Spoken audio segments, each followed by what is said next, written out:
അപ്പോഴേ ഇന്ന് ഉച്ചയ്ക്ക് കുറച്ച് അവിയൽ വയ്ക്കാമെന്ന് പറഞ്ഞ് ഇച്ചിരി പച്ചക്കറി എടുത്ത് അരിയാനിരുന്നപ്പോൾ ഒരാൾ വന്ന് പറയുക, ഇനി ഉണ്ടോ അമ്മ, ഞാനിത് വൃത്തിയാക്കി തരാമെന്ന്. ഇതേ കാര്യം ഞാൻ തിരിച്ച് അവളോട് പറഞ്ഞിരുന്നെങ്കിൽ അവളെന്താ പറയുക, എനിക്കിങ്ങ് വയ്യ, അമ്മ തലത്തരങ്ങ് ചെയ്താൽ മതിയെന്ന്. ഇതാണ് ഇപ്പോഴത്തെ പിള്ളേരുടെ അവസ്ഥ. നമ്മളൊന്നും അങ്ങോട്ട് പറഞ്ഞ് ചെയ്യിപ്പിക്കാൻ പറ്റത്തില്ല. അവർ സ്വന്തം ഇഷ്ടപ്രകാരം ഇങ്ങോട്ട് വന്ന് ചെയ്തു തരാം എന്ന് പറഞ്ഞു കഴിഞ്ഞാൽ വല്ലതും നടക്കും. അല്ലാതെ ചെയ്ത് താ മോളെ എന്ന് പറഞ്ഞു കഴിഞ്ഞാൽ ജന്മൻ്റെ കാലത്ത് അവർ ചെയ്യത്തില്ല. എന്തായാലും ചെയ്യാനിരുന്നാലും പണി മൊത്തം നമുക്ക് കേട്ടോ. സൗന്ദര്യമുള്ള പച്ചക്കറികൾ മാത്രമേ അവർ അരിയത്തുള്ളൂ. ഇതുപോലെ കിഴങ്ങ്, പിന്നെ എന്തുവാ സവാള, വെണ്ടയ്ക്ക, ഇതൊക്കെ തക്കാളി, ഇതൊക്കെ ശരിയാക്കി തരത്തുള്ളൂ. ഇതുപോലെ ചേന, ചേമ്പ്, അതുപോലെയുള്ള ഗിണിമിണീസ് ഉണ്ടല്ലോ, അതൊന്നും അവർ ശരിയാക്കി തരത്തില്ല. അതൊക്കെ അരിയണമെങ്കിൽ നമ്മൾ തന്നെ വേണം. മീൻ കിട്ടിയിരിക്കുന്നത് അയില കേട്ടോ. അത് വെള്ളത്തിൽ കിടക്കുന്നതേ ഉള്ളൂ. പച്ചക്കറി എല്ലാം അരിഞ്ഞ് വെച്ചിട്ട് വേണം വൃത്തിയാക്കാനായിട്ട്. അപ്പോഴാണ് ചക്ക കൊടുക്കാനുണ്ടോ എന്നും ചോദിച്ചിട്ട് രണ്ടുപേര് വന്നത്. അപ്പുറത്തും ഇപ്പുറത്തും എല്ലാം വീട്ടിൽ നിന്ന് ചക്ക എടുത്തുന്നുണ്ട്. ഞാനും വിചാരിച്ച് നമ്മൾ ഒരു പ്ലാവ് നിറച്ച് ചക്ക നിൽക്കുക. ഇത്രയും ചക്ക നിന്നണക്ക് ഈ വർഷം ഇവിടെ 1-2 ദിവസമാണ് ഒരു ചക്ക വേവിച്ചിട്ടുള്ളത്. ഒരു എരിശ്ശേരി വെക്കുമോ? സാധാരണ ഞാൻ എല്ലാ വർഷവും 3-4 ചക്ക ഞാൻ വറക്കുന്ന കേട്ടോ. ഇപ്രാവശ്യം ഒന്നും നടന്നില്ല. ഇതിൻ്റെ ഏറ്റവും മണ്ടയ്ക്ക് കുറേ ചക്ക നിൽപ്പുണ്ട്. അപ്പം പിള്ളേരും നമ്മളെല്ലാം എപ്പോഴും നടക്കുന്ന വഴിയല്ലേ, നമ്മളെയും കൊണ്ട് അത് നടത്താൻ പറ്റത്തില്ല. അപ്പം ഞാൻ പറഞ്ഞു, വിളഞ്ഞാണെങ്കിൽ നിങ്ങളത് നടത്തിക്കൊണ്ട് പോയിക്കോളൂ എന്ന് പറഞ്ഞു. എല്ലാ വർഷവും ചക്ക സീസൺ ആകുമ്പം വരാറുണ്ട് കേട്ടോ ഇതുപോലെ ആൾക്കാർ ചക്ക വിൽക്കാനുണ്ടോ എന്നും ചോദിച്ചിട്ട്. അങ്ങനെ നമ്മളിത് 2ാമത്തെ വട്ടമാണ് കൊടുക്കുന്നത്. നമ്മൾ ആരെങ്കിലുമൊക്കെ നല്ല വരിക്കച്ചക്കയുണ്ട്, ആരെങ്കിലുമൊക്കെ അങ്ങ് നടത്തിക്കൊണ്ട് പോകും.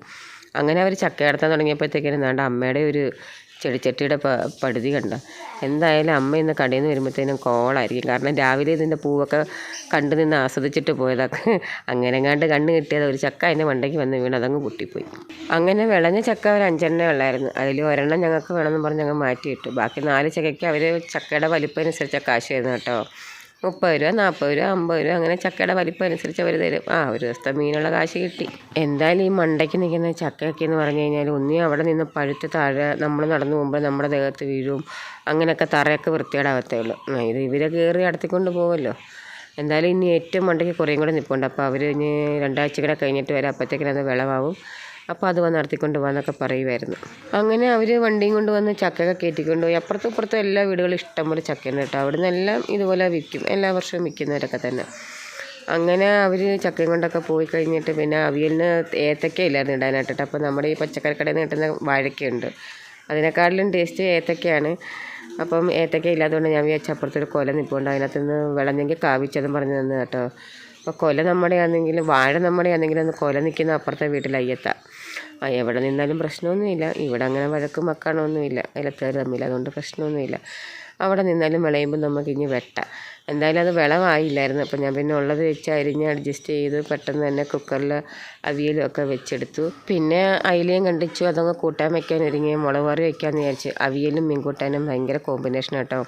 ഇതിനോട് ഒഴിച്ചുകൂട്ടാനൊന്നും ഞാൻ വെക്കുന്നില്ല. രാവിലത്തെ അരച്ച് കുറച്ച് ചമ്മന്തി ഉണ്ട്. അപ്പം അത് പുരട്ടി തിന്നാമെന്ന് വിചാരിച്ച്. എനിക്ക് അവിയലും മീനൊക്കെ മതി ചോറിനകത്തിട്ട് പുരട്ടി തിന്നാൻ. എനിക്കെന്നല്ല, ഇവിടെ എല്ലാവർക്കും അവിയലൊക്കെ ഉണ്ടെങ്കിൽ ചോറിനകത്തിട്ട് പുരട്ടി തിന്നാൻ അവിയലൊക്കെ തന്നെ മതി.